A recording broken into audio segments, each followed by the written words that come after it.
Ed Lawrence, who will introduce the Fireside chat that comes next. Ed Lawrence has a deep experience across the partners institutions, having served on the board at MGH. After 30 years as a partner at Ropes & Gray, one of the prominent law firms in town, and he is currently the chairman of the board of Partners Healthcare. So join me in welcoming Mr. Lawrence to introduce the next panel.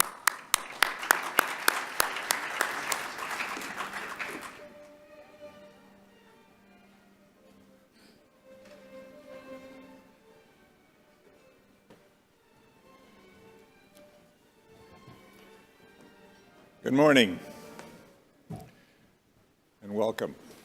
When Michael Mahoney became CEO of Boston Scientific in the summer of 2012, it is fairly safe to say that the company was not operating at peak strength.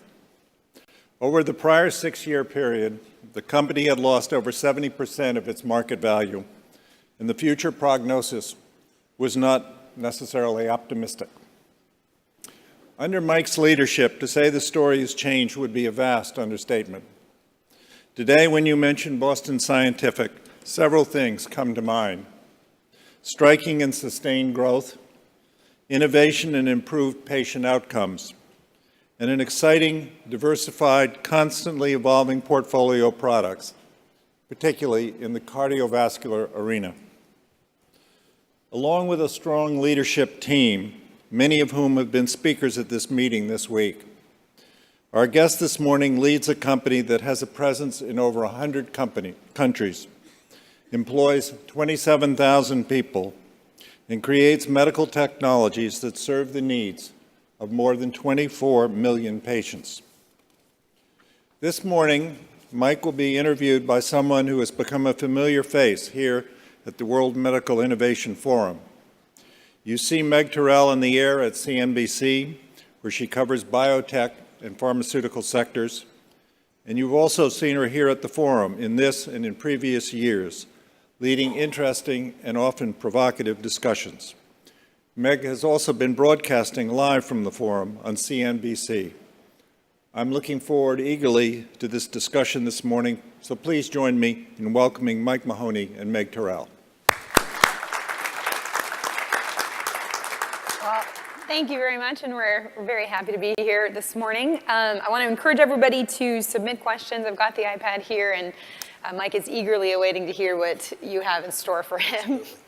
So where I'd love to start, actually, is kind of on a personal note, to understand what drew you to healthcare. I understand your grandpa may have been a draw into this space for you. Yes, he was. Well, first of all, Celtics fans, congratulations last night. For those of you who watched it. I had to ask him what sport he was talking about. Add that in, excitement. If I watched the game. Yes, so my grandfather was a cardiac surgeon at Strong Memorial Health System in Rochester, New York. And I grew up admiring what he did. But then I ran into the organic chemistry buzzsaw in college and decided that finance would be a better route to take. But I've always wanted to be in healthcare, and I started right out of school with GE Healthcare. And it's just an incredible industry. I just believe you have to work in a industry that you have a lot of passion for, and healthcare is just an incredible place to work. So what drew you to this sort of side of things? I was kind of looking at your trajectory to where you are now, having gone up through J&J, first GE, then leading medical devices and diagnostics at J&J. Why this side of the business?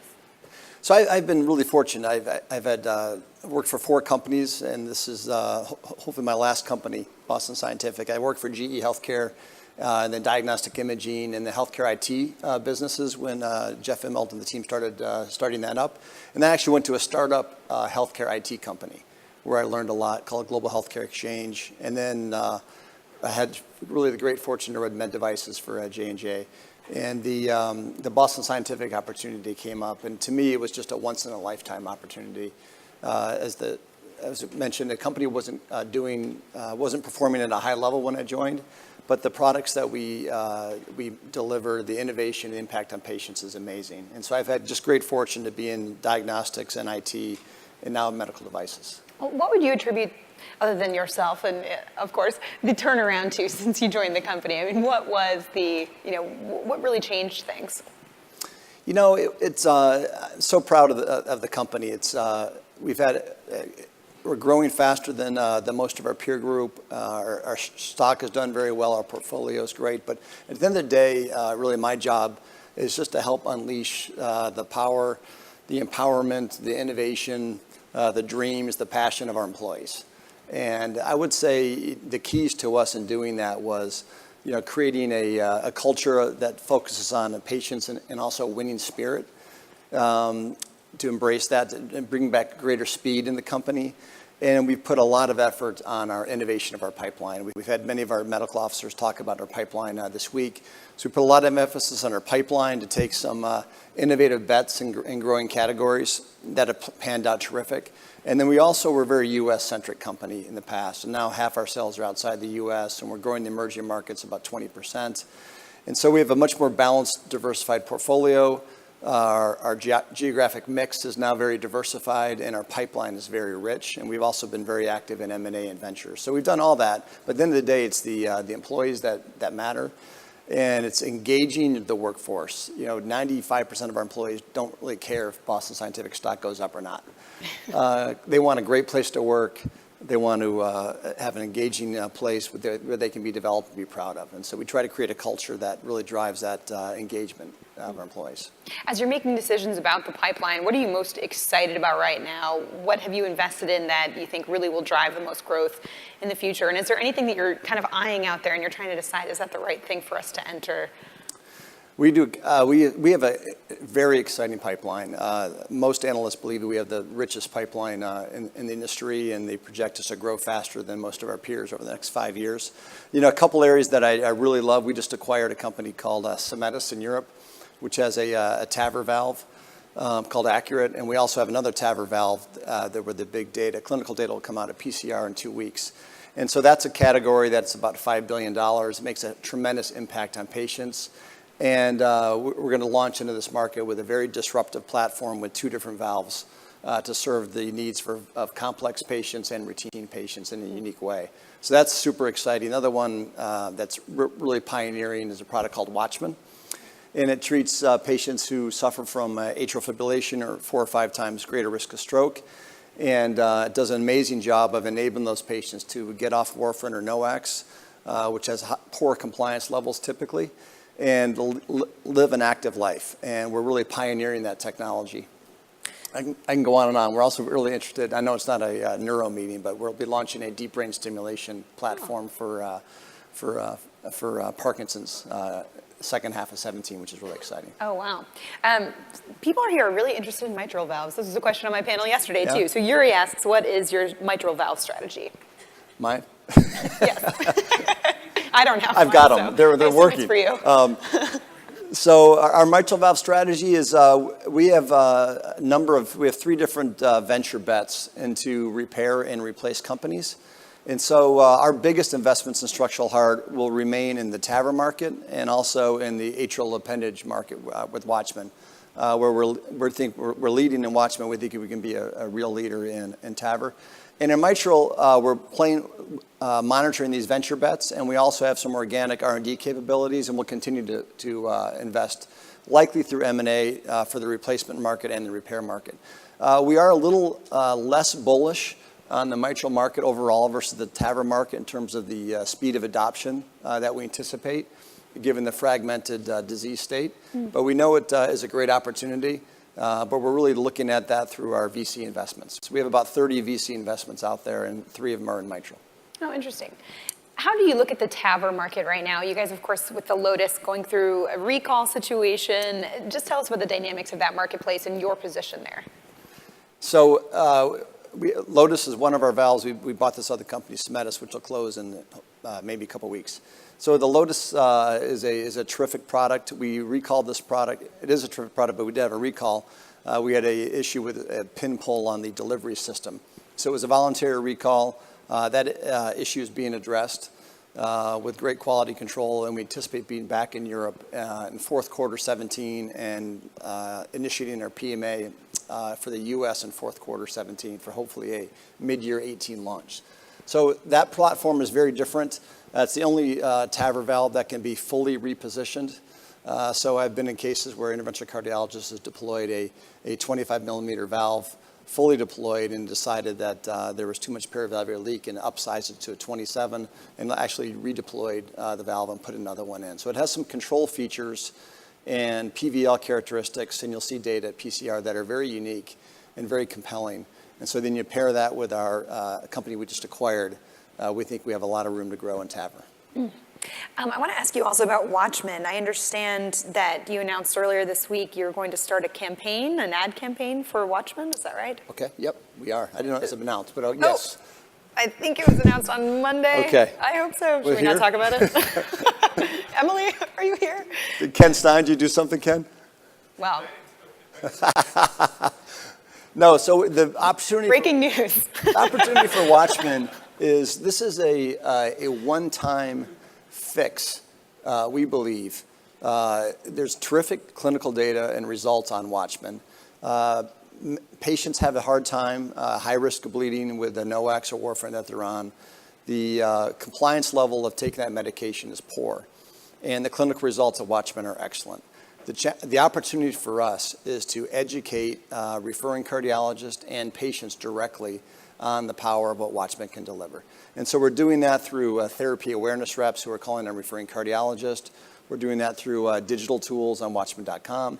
And we're pioneering some TV ads in a few local markets to really just bring more awareness to it. And we think the awareness level is really high because of the amount of TV advertising you see with blood thinners. So I think for patients to see a one-time mechanical fix and the opportunity to get off of NOACs is very intriguing. Do you have to do the minute-long fine print read really quickly over Yes. images of people sitting in bathtubs? Yeah, well, there's no bathtubs. Oh, There's no bathtubs. Holding hands in the bathtub. We don't have that one. I don't know, Ken, do we have that one? No, we don't have the bathtub one. Has the direct-to-consumer model in advertising really been used very much in medical devices? I mean, you obviously see it everywhere in drugs, but in your space. This will be, you've seen it a little bit in med devices. You've seen it in the orthopedic industry with hip and knee replacements, and not so much in cardiology. And really, this is the ideal device, we believe, to bring greater patient awareness to via digital tools, and we'll try the TV campaign, just because the awareness level is not there, and it's very unique, and the clinical data is terrific. So we want to drive more awareness for it. We've got another We're gonna give question it a shot. from. I look forward to seeing them maybe on CNBC, which gets a lot of advertising from the drug industry. So thank you, everybody, for supporting us. This is from Phil. Reflecting on your building of GHX, can you point to any fundamental impact to the markets that organization has had? At GHX? Sure, I've been out of there for 12 years now, but I'm pleased that the company's still doing extremely well. They're back in the .com startup where some of you probably don't remember those days. It's the only surviving B2B exchange that was created.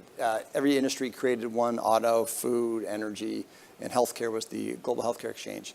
But I'm really proud that that company has survived and thriving. And they've essentially, what they do is they connect all the disparate hospital systems and all the various suppliers to a common exchange to automate their procurement process, invoice processing, provide more accurate reporting, and to allow suppliers, and for example ourselves, to focus on innovation of our portfolio and worry less about the tracking of orders, the matching of contract pricing, and so forth. So I've been out of there for a long time, but they're helping the healthcare system reduce supply chain cost in a way that's very beneficial for manufacturers and hospitals. As you're looking at venture investing, what are the areas that are most exciting to you? And where do you see a lot of the activity and the really sort of maybe breakthrough type of work going on? So we're fairly active. We have about 30 VC investments. We had 0 5 years ago. So we've been very active. I mentioned the 3 in Mitral. We're pretty active in the microelectronic spaces to leverage our neuromodulation and cardiac rhythm management businesses. Everything from Alzheimer's, stroke. We're looking at Crohn's disease. We have a number of ventures in obesity, structural heart, to name a few, and also a few in women's health and urology. That's interesting. I know one thing that you're also looking at is sort of sensors, getting better predictive abilities and things like heart failure. Can you tell us about that work? Yeah, so we're really pleased. We we deliver terrific devices, and our CRM devices, are proven to last about 2x longer than our competition, and that's being proven out through some nice surveys that help drive healthcare economics. So in addition to the device, we're focused a little bit more on the diagnostic side to help with the payment models, to help manage the healthcare cost burden of heart failure. Heart failure costs are tremendous. I think 50% of heart failure patients will readmit back into hospital, within 6 months after being admitted. And so I think Dr. Stein probably talked about it. It's essentially a warning signal like you might have in your car for your heart. So it'll measure 6 different parameters, everything from respiratory rate to exercise to impedance to heart sounds. So if you have a defibrillator, now you go home with that early detection system. And it's being proven in clinicals now to predict the onset of additional heart failure 30 days before the actual event based on those parameters. So the ultimate goal of this would be to have a hospital or a caregiver have a proactive response to that patient before the heart failure incidence presents itself, which would then lead to an ER visit and a high cost for the hospital. So it's a way to get ahead of, we think, the onset of heart failure and related hospitalization cost. So you'll see us continue to leverage our big data and sensors in more diagnostic treatments to complement our implantable devices. So there's a lot of consolidation going on in medical technology right now. That makes sense, that one? I think so. All right. You guys tell me. You know a lot more about this than I do. You were sleeping when I was giving that. So there's a lot of consolidation going on in your business. What do you think is driving that, and where do you see Boston Scientific kind of fitting in, if at all, to that trend? I think we're fitting in very well. Our company's growing exceptionally well. We have a great pipeline, and our whole strategy is category leadership. So we have 7 different divisions, everything from endoscopy, urology, neuromodulation, a lot of cardiology businesses. So our goal is to drive category leadership within those 7 components. We're about a $9 billion company now. And the reason we do that is hospitals like Partners and others are so large and focus on innovation and cost conscious. They want to drive typically down to 2 or 3 suppliers to work with. And so we want to ensure that we invest at the high end of R&D, which we do, almost 11% of sales, and deliver unique innovation and drive category leadership so we can be a partner of choice for customers like Partners. And that model is really proving out well because today, even across the breadth of our portfolio, we see hospitals buying across the cardiovascular service line. They'll buy pacemakers and defibrillators and stents and maybe structural heart together. But we don't see hospitals typically buying across different service lines, our neuromodulation or orthopedics and so forth. So we think the winning hand is unique innovation and big categories that are growing where you have a meaningful difference for customers. And that's our strategy. Well, Ian has asked, what is Boston Scientific's biggest motivation for M&A? How does your Who is that, culture... Ian? I don't know. I don't have his That was last one- name. I was going to say, is it our CMO? What was he asking? Well, I guess he wants to know, About our how does food your in the culture cafeteria? and current technology affect these decisions? And he wants cinnamon rolls for breakfast. What was the question again? And what is your biggest motivation for M&A? And how does your culture and current technology affect those decisions? So we spend a lot of organic R&D, 11%. We've done, I don't know, about 14 M&A transactions the last 3 or 4 years. And we also have the venture bets. And so we typically do, for a couple examples, we just acquired the Cementis, the structural heart company, because it had terrific data and it strengthens our capabilities in TAVR. We've also acquired companies that are brand new adjacencies for us, like the AMS business, which is a urology men's health business, which was a new set of businesses that we could attach on to our urology division for some synergies there. So we do everything from early stage M&A for innovative pipeline products that will take too long to develop in-house or it's not practical. And we also acquire companies that have scale to drive some cost synergies and to extend our product line. So we have a mix of more mature, larger companies that we acquire, as well as our early stage innovative companies that we acquire. How do you look at Boston Scientific in the food chain of companies? Some analysts might suggest you would be a great acquisition for someone else. I agree. I think our company is terrific. but we're not for sale, unless it was a crazy. But our company's doing extremely well. We have so much room to grow. We're expanding globally into the emerging markets, much more so than we have in the past. And our pipeline's very rich. We have an investor day coming up in June where we'll lay that out. So the standalone plan for Boston Scientific is extremely exciting. And we feel we can also deliver greater shareholder value like we have the past 5 or 6 years for the next 5 years. And so for the shareholders, we talk about growing faster than the market. We have a lot of room to improve our operating income margin still and to deliver double-digit EPS consistently. And we have been doing that, and the pipeline would suggest we can continue to do that. But that's on the financial side. But again, the innovation pipeline is very strong, and the engagement of employees is strong, and the ability to really impact healthcare, to extend the reach of it, especially in the emerging markets, is really real. So we love our standalone opportunity. What are the biggest challenges in the emerging markets that you encounter that are different from here in Europe? So many. Everything. Each emerging market's different from China, very different from India, very different, than Brazil. So, for example, in China, some of the challenges that we have are just getting products clinically approved. And so the regulatory clinical demands have changed quite a bit in China. So now it requires us to do more vetted, complete clinical trials in China, which is really important. So we've invested more in our clinical capabilities, our regulatory capabilities. Also, just the distribution in China is so important. It's such a vast country. They're building so many new hospitals. So getting greater patient access and the distribution channel using digital technologies is really important. We have also new challenges in India. There's some new pricing controls from the Indian government that's been very interesting. And so we're trying to best determine how we can best serve that market in drug-eluting stents, given some of the price controls. So each emerging market, so what makes the job and the company so fun, it's almost like a Rubik's Cube where you really have to decide, which countries and which businesses and which products and how to invest and how to win in those markets. How does India implement price controls? Do they just cap what they'll spend on a certain technology or procedure? Yeah, this is a very recent development. So they picked a few categories in medtech, and one of them is drug-eluting stents, where there's a price cap. And so, it's a challenge of trying to drive increased access and reduce cost, but the pricing is already extremely low in India. And so, Boston Scientific, like some of our peers, have varying levels of product lines. And so we'll continue to offer drug-eluting stents, for example, in India. But we may not offer our highest premium stent given the reimbursement. We have a lot of questions. I'm sorry, I've been neglecting you all.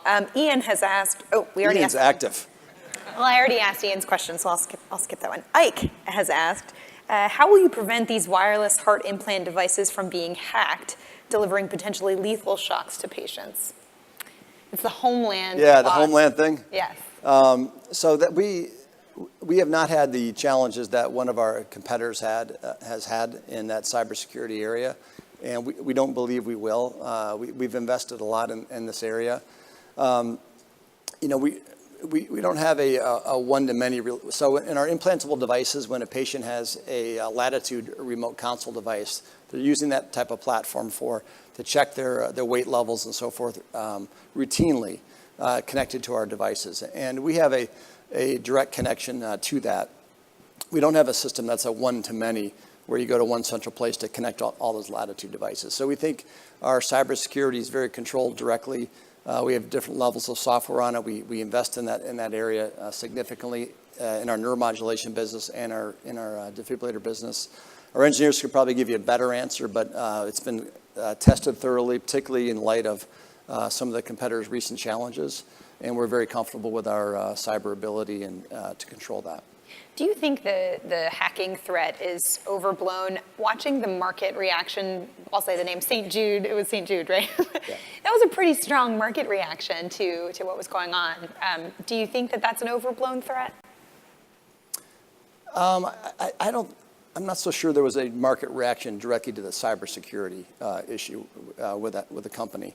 I think there's other things that are going on that are maybe a bit more market related. So I don't think there's, I don't think the market reaction is specifically tied to that cyber issue. So Chad has asked a lengthier question. Much of the innovation discussion at the conference has been about technology advancements. What is generally categorized as sustaining innovations? What would be the implication if there was more focus on true disruptive innovation, where the industry pursued low-end opportunities which are less advanced, lower margin, but serve larger market opportunities? Great question. So we are taking an attempt in that area in a few places. One, prior to a couple of years ago, we had zero engineering capability in the emerging markets. And so now we have about 250 engineers in India.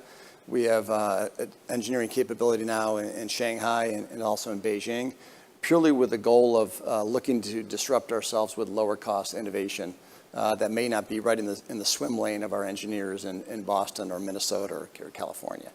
And so we had our first product being shipped out of a JV venture that we have in China called Frankenman for endoscopy products that are lower end products. Frankenman? Frankenman's that's a endoscopy company. And then we have about 7 products being shipped out of our India R&D facility today. So we're looking at tiered stratification of our product lines. We have it in CRM, we have it in drug-eluting stents. We'll have some capability to segment the offering in TAVR. And so we're continuing to look at that given the pricing pressures. But beyond that, our products today really have to go through a reimbursement and healthcare economic screen. And I just want to make a plug for this, our CRM technology, which quite frankly is a challenge for us because hospitals today in a fee-for-service world are paid by procedure. And the replacement cycle of our CRM devices often lasts 9 or 10 years, and sometimes 2x that of the competitors. And so as a patient, you'd much rather have a device that lasts 10 years, less risk of infection, less chance of having the system reimplanted. And the federation called NICE in the UK just came out with a terrific study that proves that Boston Scientific's devices last almost 2x longer than the competition. Proven in 9 separate surveys. And it kind of goes against the grain of how economics work in a fee-for-service world, but it's perfect in a value-based world where you're looking to save as much money as possible for the hospital. So we also have batteries that last five years that are much smaller, thinner devices. We offer a range, back to the question, but we really put our products through a rigorous healthcare economic screen, and we're trying to embrace this changing economics and make sure we have great clinical data. But you find there are sort of barriers to uptake or reimbursement in the United States? Oh, sure, yeah. Because of our insurance models here? Yeah, so today when we do new product innovation, we spend a lot of time on the clinical unmet needs and what's the clinical path to get approved. And unlike maybe 5 or 6 years ago, a significant amount of time on the healthcare economics and the reimbursement. And so oftentimes many cases you can have a product literally go through FDA approval, but will not have the right reimbursement profile. And so a lot of energy spent up front now in the process to ensure that the devices that not only clinically effective, but also will be reimbursed at the right levels. Well, we've got a question about the FDA. Mark asks, any comments on the potential changes there? What do you think should be improved? We're, not a commercial, but we're seeing nice improvement there. We have a first ever below the knee DES trial that was just approved by the FDA that they're endorsing. So we've seen quite frankly, I think some of the panelists, the last panel mentioned it, a more aggressive, more innovative stance by the FDA in terms of willingness to be first on clinical trials, on first in man, to try new clinical trials in the U.S. Quite frankly, we've seen in general, not all the cases, in general, a cycle time improvements in terms of our PMA submissions and 510K filings. So we've generally seen an improvement in productivity and a more willingness to communicate and collaborate with the supplier community on clinical trial design, as well as taking some swings on first in human for breakthrough technology.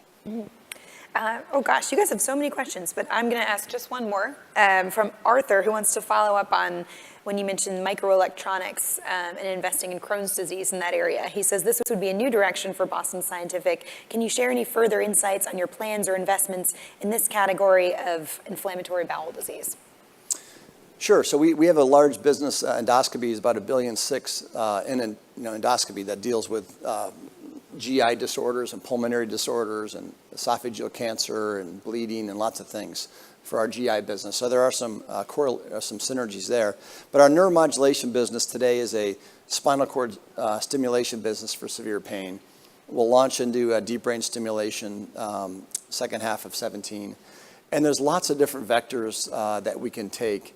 Everything from overactive bladder to hypertension to Crohn's disease to obesity to depression to Alzheimer's, really using our microelectronic capabilities that we have with CRM and neuromodulation. And so we have our internal programs, and we have multiple venture investments in adjacent markets in leveraging stimulation technologies. So these are often expensive platforms and higher risk clinical trials. And so we like to use our venture investment to mitigate some of the risk. And some of those companies will acquire and some will have to likely write off. But it's a great way for us to leverage our capabilities, help those companies, and then build out these new adjacencies. And we think just the microelectronics businesses, with greater miniaturization, sensors, and the ability to connect to big data, you can have more real-time pain treatments. And so that business is, given the opioid epidemic, is doing extremely well. And there's so much technology between big data and sensors with miniaturization that make that very interesting for the future, and those adjacencies like Crohn's disease. Well, we could go on. We've got more questions, but I'll have to leave it there since we're out of time. So Mike, thanks so much. That's it. Thank you. Thanks, everybody.